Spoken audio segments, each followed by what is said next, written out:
ಬರ್ಕೊಡಿ. ನಾನ್ ಜವಾಬ್ದಾರಿ ಅಂತ ಬರ್ಕೊಡಿ. ನಾನ್ ಜವಾಬ್ದಾರಿ ಅಂತ ಬರ್ಕೊಡಿ. ವಾಸಿಗಳೆಲ್ಲ ಒಂದು ಬರ್ಕೊಡಿ. ವಾಸಿಗಳಲ್ಲ, ನೀವು ಬರ್ಕೊಡಿ. ಕೇಳ್ತಾರೋ ನೀವು ತಾನೆ. ನೀವೇ ನಾನ್ ಜವಾಬ್ದಾರಿ. ಅವ್ರೇನಾರು ತಗೊಂಡಿಲ್ಲ ನಿಂತ್ಕೊಳ್ತೀರೇನ್ರಿ ನೀವು? ಒಂದ್ಸರಿ ಅರ್ಥ ಮಾಡ್ಕೋಬೇಕು. ಈ ಗೌರ್ಮೆಂಟ್ ಜಾಗದಲ್ಲಿ ಕಟ್ಟೋಗ್ಬಿಟ್ಟು ಸುಮ್ಮನೆ ತೊಂದರೆ ಕೊಡ್ಬೇಕು. ಎಷ್ಟು ವರ್ಷದಿಂದ ಇದ್ದೀರಿ ನೀವು? ಇನ್ಯಾರಿಗೆ ತೊಂದರೆ ಕೊಡ್ತಿದ್ದೀರಿ? ಇದೇನು ಗೌರ್ಮೆಂಟ್ ಜಾಗದಲ್ಲಿ ಕಟ್ಟೋದು ಏನಂತ ಕರೀತಾರೆ ಇದನ್ನ? ಮಾತಾಡ್ಕೊಂಡು ಒಂದು ಬೆಲೆ ಬೇಡ. ನೀವು ಕಟ್ತೋಗಿರೋ ಗೌರ್ಮೆಂಟ್ ಜಾಗದಲ್ಲಿ ನಾವು ಬರ್ತಿದ್ವಾ? ಏನ್ ಮಾತಾಡ್ತೀರಿ?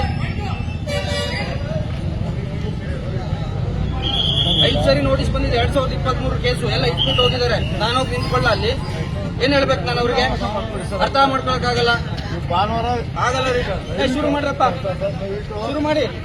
ಬೇಕಾದ್ರೆ ಎತ್ಕೊಳ್ಳಿ, ಬೇಡದ್ರೆ ಬಿಡ್ರಿ, ಶುರು ಮಾಡ್ರಿ. ಯಾವುದೇ ಕಾರಣಕ್ಕೂ ಆಗಲ್ಲ. ನಾನು ಹೇಳಿದ ಅರ್ಥ ಲಾಸ್ಟ್ 6 ತಿಂಗಳಲ್ಲಿ ಕೊಟ್ಟಿದ್ದಲ್ಲಿ ಏನ್ ಮಾಡ್ತಿದ್ರಿ ತೋರಿಸಿ. ನಿಮ್ಗೆ ಗೊತ್ತಿಲ್ಲ ಅಲ್ವಾ? ಮತ್ತೆ ಸುಮ್ಮನೆ ಇರಿ. ಹೇಳಿ ಎಲ್ಲರಿಗೂ 6 ತಿಂಗಳಿಂದ ಕೊಟ್ಟಿದ್ದೀನಿ ಕೊಟ್ಟಿಲ್ವ ಅಂತ ಹೇಳಿ. MLA ಸಾಹೇಬ್ರು ಹೇಳಿರುವಂತ 6 ತಿಂಗಳು ಕಾದಿದ್ದೀನಿ. ಮತ್ತೆ 4 ತಿಂಗಳ ಏನ್ ಮಾಡ್ತೀರಿ? ಶುರು ಮಾಡಿ. ಅದನ್ನೇ ನಾನು 6 ತಿಂಗಳಲ್ಲೇ ಹೇಳಿದ್ದು. ಅದನ್ನ ಅವಾಗ ಮಾಡಕ್ಕಾಗಲ್ಲ ಅಲ್ವಾ?